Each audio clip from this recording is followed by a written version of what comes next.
Assalamualaikum warahmatullahi wabarakatuh.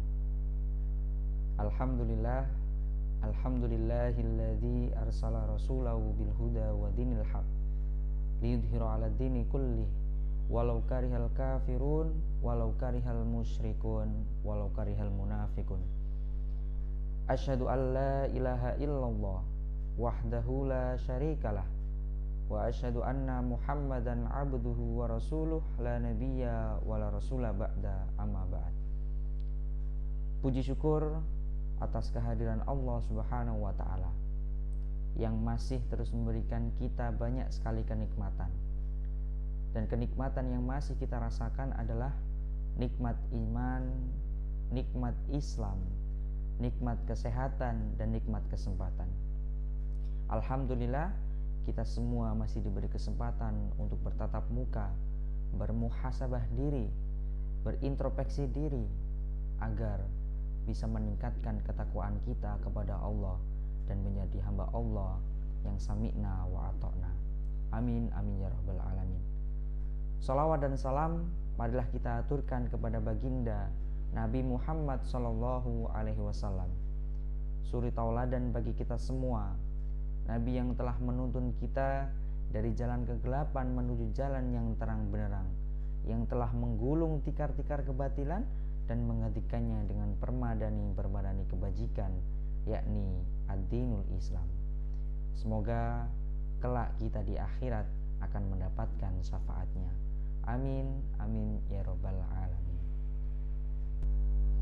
Jamaah yang dirahmati Allah Subhanahu wa taala, menjadi pribadi yang solih adalah dambaan kita semua. Pribadi yang memiliki hati bersih, jernih, dan terpaut kuat kepada Allah Subhanahu wa taala. Pribadi yang merasakan tidak nyaman manakala sedikit saja berdekatan dengan kemaksiatan.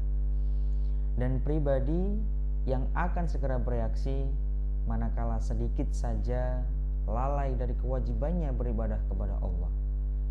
Dan pribadi yang berada dalam posisi menikmati kenikmatan tiada tara pada saat duduk terpekur bermunajat kepada Allah, berdoa kepada Allah di sepertiga malam ketika orang lain sedang tertidur lelap.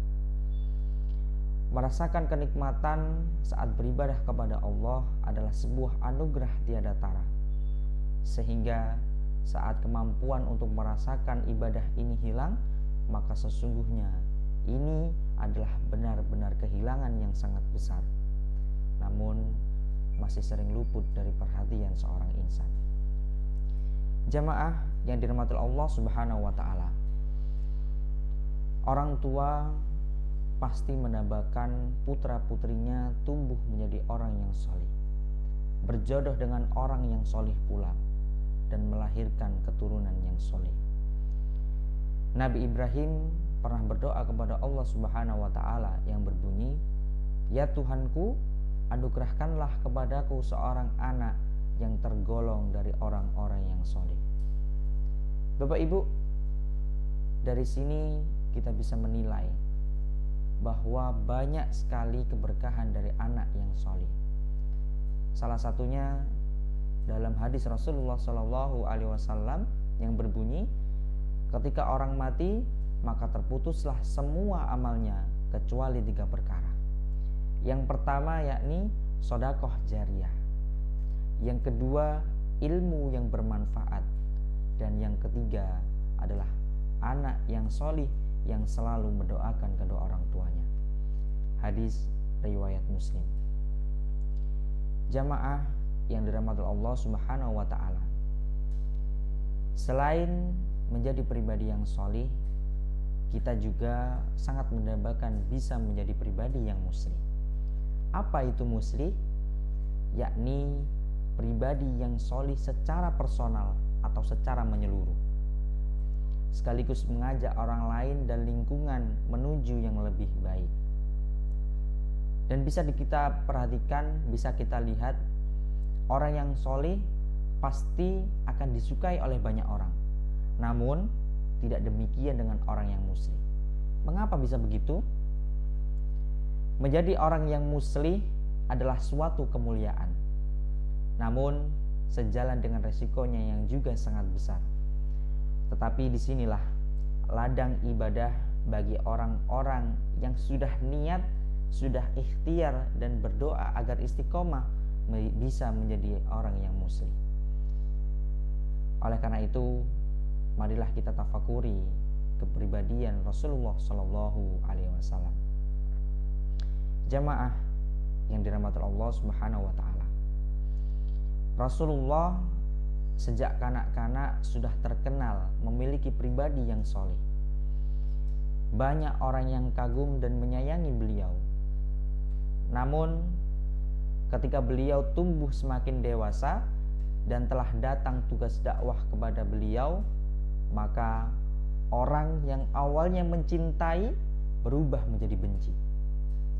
Orang yang awalnya menyayangi berubah menjadi memusuhi. Dan bahkan orang yang awalnya mengkagumi berubah menjadi menyakiti. Kenapa? Orang-orang kafir Quraisy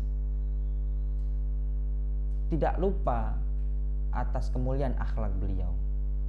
Namun mereka tidak suka dengan ajaran-ajaran yang beliau bawa. Mereka tidak suka diajak kepada tauhid.